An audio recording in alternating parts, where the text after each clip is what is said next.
ഇന്നത്തെ നമ്മുടെ വീഡിയോയിൽ ഇഫ്താറിൻ്റെ സമയത്ത് അല്ലെങ്കിൽ 4 മണി സമയത്തൊക്കെ എളുപ്പത്തിൽ ഉണ്ടാക്കി സെർവ് ചെയ്യാൻ പറ്റുന്ന നല്ലൊരു സ്നാക്കിൻ്റെ റെസിപ്പിയാണ് കേട്ടോ. നല്ലൊരു തന്തൂരി ഫ്ലേവറിലൊരു സ്പെഷ്യൽ മസാലക്കൂട്ടും കൂടിയാണ്. അപ്പം ഈ ഒരു രീതിയിൽ ചെയ്തിട്ടില്ലെങ്കിൽ തീർച്ചയായിട്ടും ഒന്ന് ചെയ്ത് നോക്കാം കേട്ടോ. ആദ്യം ഇതിലേക്കായിട്ടുള്ള ഒരു മസാല ഫില്ലിങ്സ് റെഡിയാക്കി എടുക്കാനായിട്ടൊരു 400 ഗ്രാം അളവിൽ എല്ലില്ലാത്ത ചിക്കൻ എടുത്തിട്ടുണ്ട്. ഇതുപോലെ ചെറുതായിട്ടൊന്ന് ചോപ്പ് ചെയ്തെടുക്കുകയാണ് ചെയ്യുന്നത് കേട്ടോ. ചോപ്പറില്ലെങ്കിൽ നമ്മൾ മിക്സിയുടെ ചെറിയ ജാറിലിട്ട് ഒന്നങ്ങ് അടിച്ചെടുത്താലും മതി. അത്യാവശ്യം ഇങ്ങനെ ചെറുതായിട്ടൊക്കെ ഒന്ന് അരഞ്ഞു വരുന്നത് ഈ ഒരു രീതിയിൽ നമ്മൾ കബാബിനൊക്കെ വേണ്ടിയിട്ട് മിൻസ് ചെയ്തെടുക്കുന്നില്ല, ആ രീതിയിൽ എടുത്തിട്ടുണ്ട്. ഇതൊരു പാത്രത്തിലേക്ക് ഇട്ട് കൊടുക്കുക. അതിലേക്ക് ഒരു 1/4 ടീസ്പൂൺ മഞ്ഞൾപ്പൊടിയും ഒരു 2 ടീസ്പൂൺ കാശ്മീരി മുളക് പൊടിയാണ്, പിന്നെ കുറച്ച് ഗരം മസാലപ്പൊടി ഇട്ട് കൊടുക്കുന്നുണ്ട്, കുരുമുളക് പൊടിയും ചേർത്ത് കൊടുക്കുക. അതിൻ്റെ കൂടെ തന്നെ കുറച്ച് ചെറിയ ജീരകത്തിൻ്റെ പൊടി, പിന്നെ നമ്മൾ ഇതിലേക്ക് സ്പെഷ്യലായിട്ട് കുറച്ച് തന്തൂരി മസാല ചേർക്കുന്നുണ്ട്. 1 ടേബിൾ സ്പൂൺ ഇഞ്ചി വെളുത്തുള്ളി പേസ്റ്റ്, രണ്ടും കൂടെ അത് മതിയാകും. ഒരു 1.5 ടേബിൾ സ്പൂൺ അളവിൽ അധികം പുളിയില്ലാത്ത തൈരും പാകത്തിനുള്ള ഉപ്പുകൂടി ഇട്ട് കൊടുത്തിട്ട് എല്ലാം കൂടി നന്നായിട്ടൊന്ന് മിക്സ് ആക്കി എടുക്കാം കേട്ടോ. ഇനി സമയം ഉണ്ടെങ്കിൽ റെസ്റ്റ് ചെയ്യാൻ വെക്കാം, അല്ലാന്നുണ്ടെങ്കിൽ നമുക്കിതിപ്പോൾ തന്നെ റെഡിയാക്കി എടുക്കാം. ഒരു ഫ്രൈ പാനിലേക്ക് ഒരു 3 ടേബിൾ സ്പൂൺ ഓയിൽ ഒഴിച്ച് കൊടുക്കുന്നുണ്ട്. ഇതിലേക്ക് ആ ഒരു ചിക്കൻ മിക്സ് ഇട്ട് കൊടുത്തിട്ട് വേഗം തന്നെ ഒന്ന് ഇളക്കി എടുക്കുക കേട്ടോ.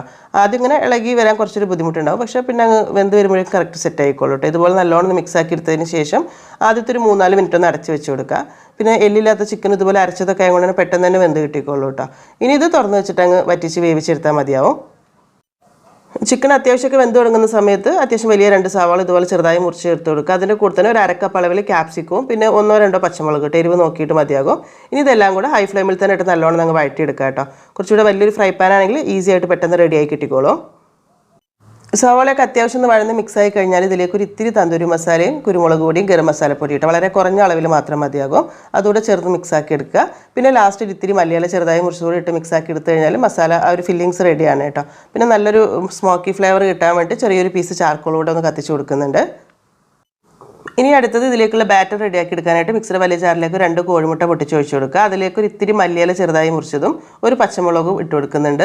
പിന്നെ കുറച്ച് കുരുമുളക് പൊടിയും ആവശ്യത്തിനുള്ള ഉപ്പും കൂടെ ചേർത്തിട്ട് നല്ലോണം അടിച്ചെടുത്തിട്ട് വരാട്ടോ ആദ്യം. എന്നിട്ട് ഇതിലേക്ക് 1 കപ്പ് അളവിൽ പാൽ ഒഴിച്ച് കൊടുക്കുക. അതിൻ്റെ കൂടെ തന്നെ 3 ടേബിൾ സ്പൂൺ ഓയിൽ ഇട്ടോ, സൺഫ്ലവർ ഓയിലോ അല്ലെങ്കിൽ ഒലിവ് ഓയിൽ ഏതായാലും മതിയാവും. പിന്നെ ചെറിയൊരു കളർ വ്യത്യാസത്തിന് വേണ്ടി ഒരു നുള്ളു മഞ്ഞൾപ്പൊടി ചേർത്ത് കൊടുക്കുന്നുണ്ട്. മഞ്ഞൾപ്പൊടി കൂടി പോകരുത് കേട്ടോ. അതിൻ്റെ കൂടെ തന്നെ 1 കപ്പ് അളവിൽ മൈദയും കൂടെ ചേർത്തിട്ട് എല്ലാം കൂടെ നന്നായിട്ട് അടിച്ചെടുത്തിട്ട് വരാം. ഇതാ ഈ ഒരു കട്ടിയിലാണ് കേട്ടോ വേണ്ടത്. ഇനി ഇത് വേറെ പാത്രത്തിലേക്ക് മാറ്റമൊന്നും വേണ്ട. ഇനി ഇത് ചുട്ടെടുക്കാനായിട്ട് ഒരു പഴയ തവ ചൂടാക്കി അതിന് മേലേക്ക് ഒരു പാൻ വെച്ചിട്ട് ഒന്ന് ചൂടാക്കുക കേട്ടോ. ചെറിയ തീയിൽ വെച്ചാൽ മതി. എന്നിട്ട് ഒരു ഇത്തിരി നെയ്യ് ബ്രഷ് ചെയ്ത് കൊടുക്കുക, കൂടുതലൊന്നും വേണ്ട. അത് കഴിഞ്ഞിട്ട് ഇതുപോലെ ചെറിയൊരു തവി മാവാണ് കേട്ടോ ഒഴിച്ചു കൊടുക്കുന്നത്. മാവ് ഒഴിച്ചിട്ട് പരത്തൊന്നും വേണ്ട. ഉടനെ തന്നെ അതിൻ്റെ മേലേക്ക് ഈ ഒരു മസാലക്കൂട്ട് വെച്ച് കൊടുക്കുക. ചെറുതായിട്ട് അങ്ങ് അമർത്തി കൊടുത്താൽ മതി. വേഗം തന്നെ മസാല വെക്കണം കേട്ടോ, അല്ലെങ്കിൽ മാവ് പെട്ടെന്ന് അങ്ങ് വെന്ത് പോകും. കാരണം ചെറിയൊരളവിലല്ലേ ഉള്ളൂ. പാനിൻ്റെ വലിപ്പം അനുസരിച്ചിട്ട് 3-4 സുഖമായിട്ട് ഒരു സമയത്ത് തന്നെ ഉണ്ടാക്കിയെടുക്കാനായിട്ട് പറ്റും കേട്ടോ. എല്ലാത്തിലും ഇതുപോലെ മസാല വെച്ചതിന് ശേഷം ഇതിന് മേലേക്ക് ഒരു സ്പൂൺ കൊണ്ട് ഒരു ഇത്തിരി ഈ ഒരു മാവ് തന്നെ കുറച്ചായിട്ടൊന്നങ്ങ് ഉറ്റിച്ച് കൊടുക്കുക കേട്ടോ. ഒരുപാടൊന്നും വേണ്ട. ആ ഒരു മസാല ചെറുതായിട്ടൊന്നങ്ങ് അമർന്നിരിക്കാൻ വേണ്ടിയിട്ട് മാത്രം, കൂടുതൽ വേണ്ട.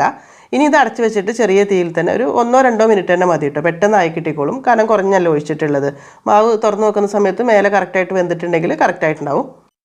എന്നിട്ട് ഇതിൻ്റെ മേലേക്ക് ഒരു ഇത്തിരി നെയ്യ് ചെറിയൊരളവിൽ ബ്രഷ് ചെയ്ത് കൊടുത്താൽ മതി. അത് കഴിഞ്ഞിട്ട് ഒന്നങ്ങ് തിരിച്ചിട്ട് കൊടുക്കുക കേട്ടോ. തിരിച്ചിട്ടിട്ടും കുറേ സമയമൊന്നും വേണ്ട. ചെറുതായിട്ടൊന്നങ്ങ് മുരിഞ്ഞ് ആ ഒരു മേൽഭാഗം ഒന്ന് മുരിഞ്ഞ് കിട്ടാൻ വേണ്ടിയിട്ട് മാത്രം. ഇതാ ഈ ഒരു രീതിയിലൊക്കെ തന്നെ മതിയാകും. അപ്പോൾ ഇത് ഇത്ര തന്നെ ഉള്ളൂ കേട്ടോ. നമുക്ക് ഈസി ആയിട്ട് ഉണ്ടാക്കാൻ പറ്റുന്ന ഒരു സിമ്പിൾ ഇഫ്താർ സ്നാക്കാണ് കേട്ടോ. നമ്മളിവിടെ എടുത്തിട്ടുള്ള ഒരളവിൽ ഈ ഒരു സൈസിലുള്ള ഒരു 11-12 ഒക്കെ സുഖമായിട്ട് ഉണ്ടാക്കിയെടുക്കാനായിട്ട് പറ്റും കേട്ടോ.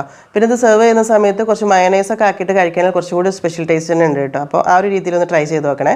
കെച്ചപ്പിൻ്റെ ഒരു ആവശ്യമില്ല, ഞാനൊരു ഭംഗിക്ക് ഇട്ടുവെന്നേ ഉള്ളൂ. പക്ഷേ സത്യം പറഞ്ഞാൽ കെച്ചപ്പിൻ്റെ ഒരു ടേസ്റ്റ് അത്രയ്ക്ക് നന്നായി തോന്നുന്നില്ല.